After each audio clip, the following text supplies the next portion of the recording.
What's up, guys? Today I am watching 20 of the scariest and most iconic creepypastas.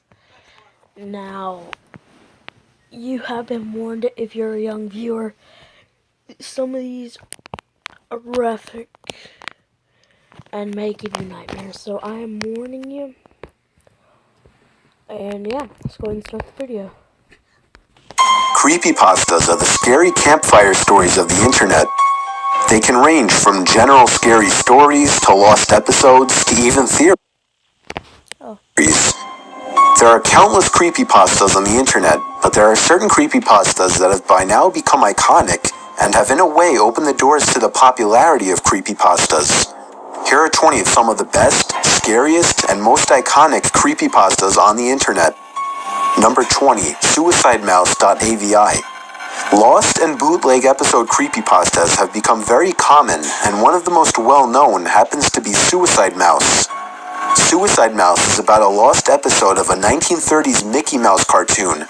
However, it doesn't have Mickey dancing around happily or smiling at all. It's just a very ominous video of Mickey Mouse walking past 6 buildings that continue to loop in the background. However, as he keeps walking, you may notice everything in the background starts to become more and more damaged, and Mickey's walking speed and face will change as well. Distorted screaming and moaning sounds will also begin to play later in the video, and it will ultimately end with Mickey falling dead, with a syringe falling out of his hand indicating he had committed suicide.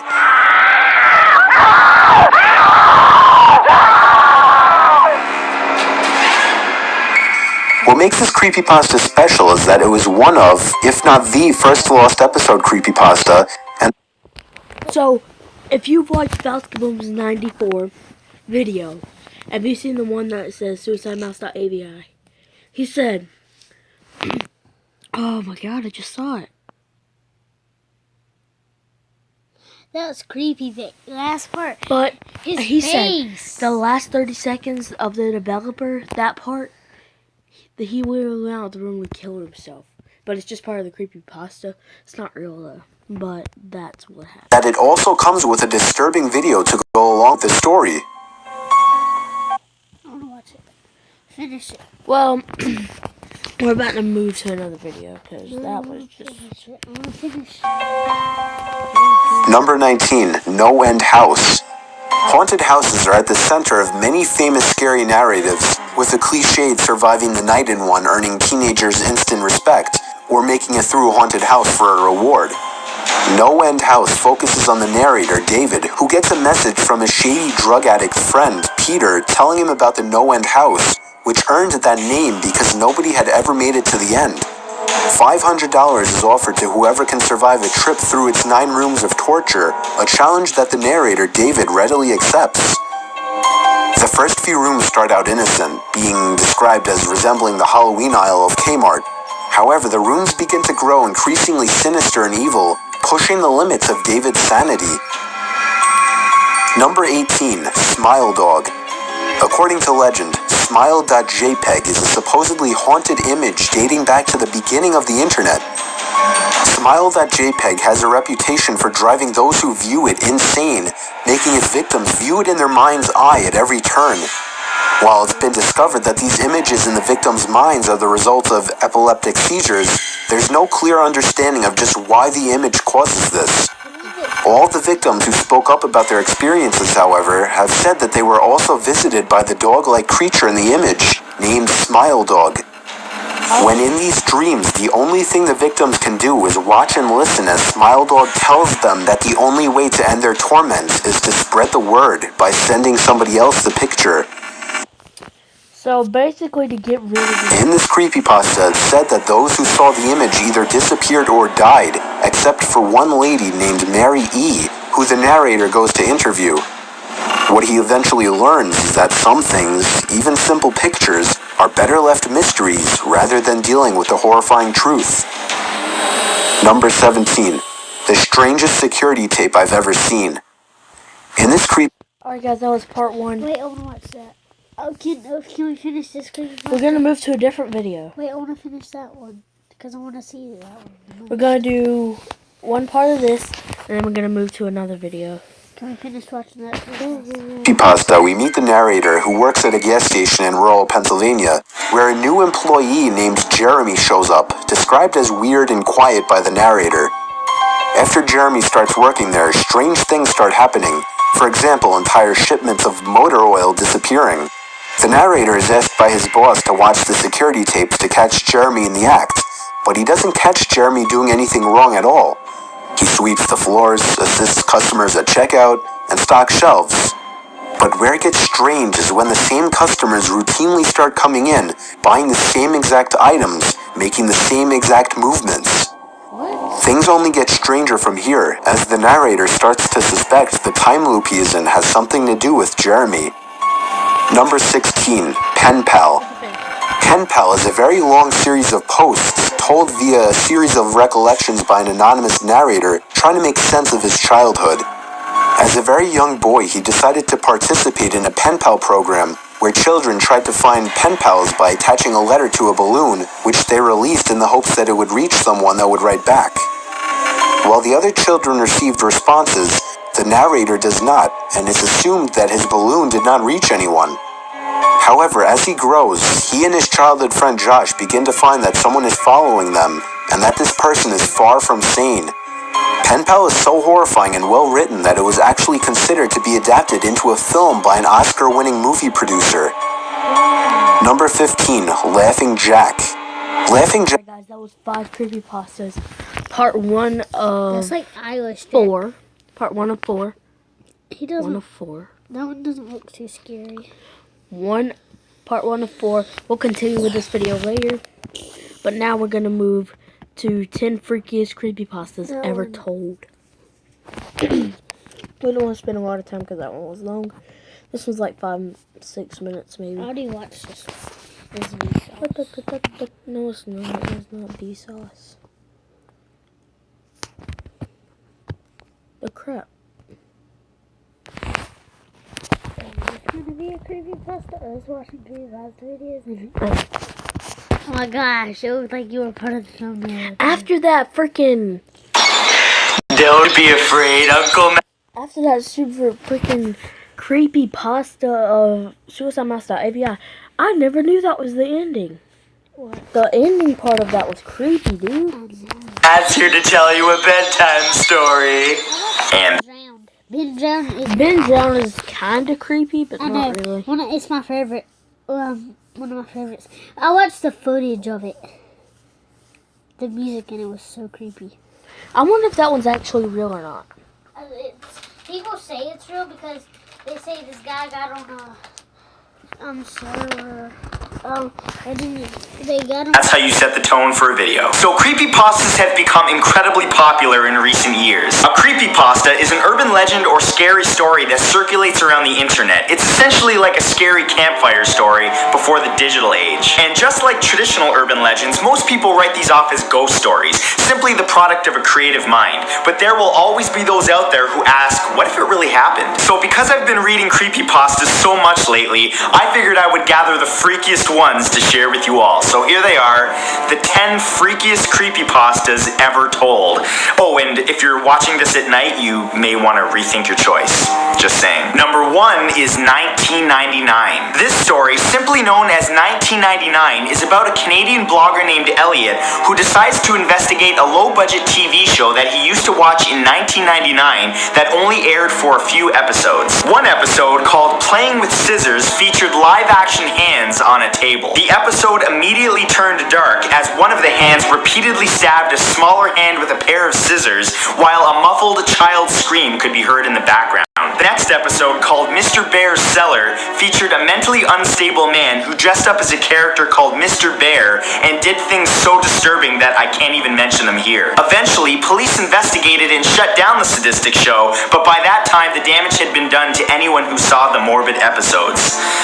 See that? We're starting the episode on a positive note. Number 2 is the rake. In 2006, a team of researchers unearthed nearly 24 documents dating from the 12th century to the present day, describing a creature known only as the rake. They were filled with various people's encounters with this creature. One couple described their encounter as follows. The couple awoke in the middle of the night to discover sitting at the foot of their bed facing away from them a creature that looked like a half-human, half-big hairless dog. The creature suddenly sprang up, crouched in front of the husband's face, and sprung towards their children's bedrooms. The couple immediately ran after it, but by then it was too late. The couple found their daughter mutilated and close to death, with her final words being, "He is the rake."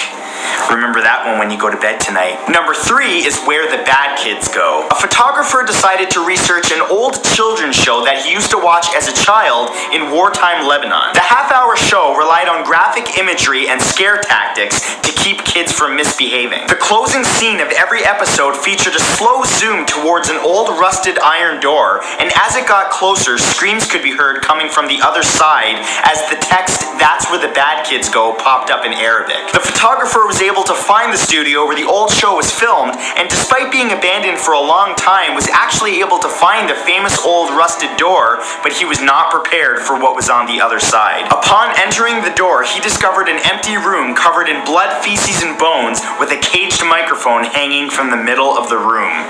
Yep, just one more reason to do what your parents say, kiddies. Number 4 is the other watcher. There was once a man who checked into a hotel for a few nights. After getting his key from the woman at the front desk, she mentioned that he'll be passing a room with no number and that he should not try to enter the room or even look inside. By the second night, the man was so intrigued that he decided to look through the keyhole of the room. What he found was a very pale woman in an empty room standing in the corner. That night, he returned to his room, but on the third night, he decided to look through the keyhole again, but this time, all he saw was the color red. Nothing else, just a constant deep shade of red. He then returned to the front desk where the woman asked if he had looked through the keyhole. The man admitted that he did, and the woman sighed, saying that many years ago, a man murdered his wife in that very room and that her ghost now haunts it. Her ghost is said to be very pale except for her eyes, which are bloodshot red.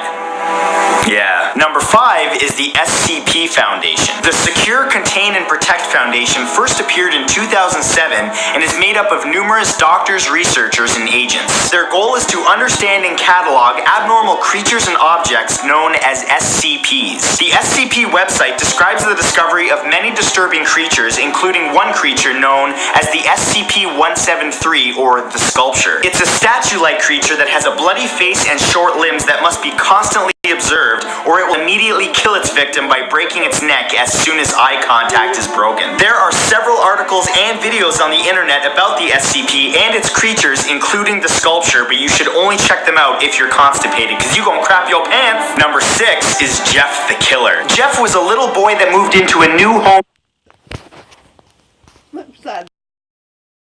with his family. One day, 3 teenagers attacked Jeff and his brother, but Jeff defeated them, leaving them in the street with broken wrists and knife wounds. Unfortunately, that encounter made Jeff realize that he enjoyed inflicting pain on others. One night, soon after, Jeff's mother heard crying coming from the bathroom of their house. When she entered the room, she found Jeff carving a permanent smile into his cheeks. He had also cut off his eyelids so that he could avoid sleep. His final words to his mother were, "Mummy, you lied," after which he murdered his entire family and disappeared into the night. Jeff was never seen again, but as legend has it, he's still out there looking for his next victim. You may want to look behind you. Number 7 is Wake Up. In the past, it's been reported that some victims of torture during the act would retreat into a fantasy world from which they could not wake up. In this catatonic state, the victim lived in a world just like the normal one, except they weren't being tortured. The only way that they realized that they needed to wake up was a note that they found in their fantasy world. It would tell them about their condition and tell them to wake up. Even then, it would often take months until they were ready to discard their fantasy world and wake up.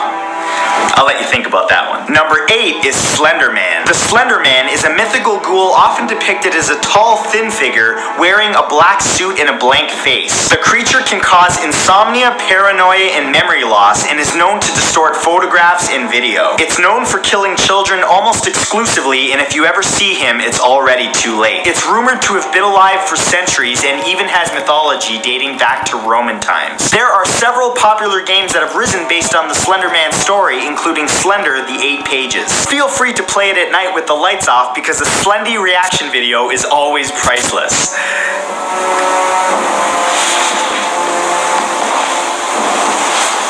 My cousin, you remember when we were with Wyatt? He told me if you put your face in a tree, like, for a couple seconds in the woods, and then you look away, and Slenderman will be right there. Like, I don't even know if that's true. Boy. Number 9 is Robert the Doll. Robert the Doll is a real-life doll that many say is cursed. The doll was given to artist Robert Eugene Otto in the late 1800s by a servant working in his family's home. The doll, which he named after himself, took on a life of its own and terrorized his family. Disturbingly, Robert kept the doll into adulthood and it terrorized his wife, leading her to insanity. The doll now resides in the Fort East Martello Museum in Key West, Florida. As rumor has it, visitors must ask Robert politely if they want to take his photo. If they take his photo without permission or mock him in any way, Robert is said to lay a curse on that person. And I have no idea how far this doll's reach is, so I'm just going to say I respect this doll and he is awesome.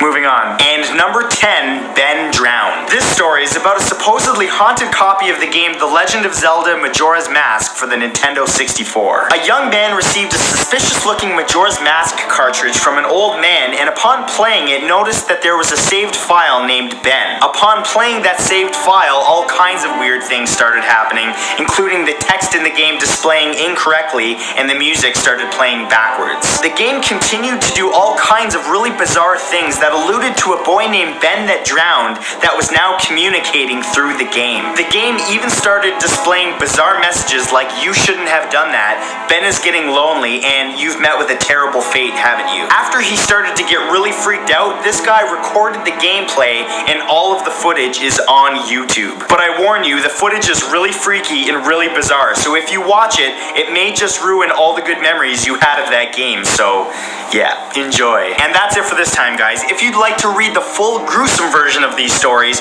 or discover new creepypastas, I'll put some links in the description that you can check out. If you enjoyed this video, please share it on Facebook and Twitter and give that like button a click, and I will see you all back here next Saturday with a brand new video. Peace. This episode freaked me right out.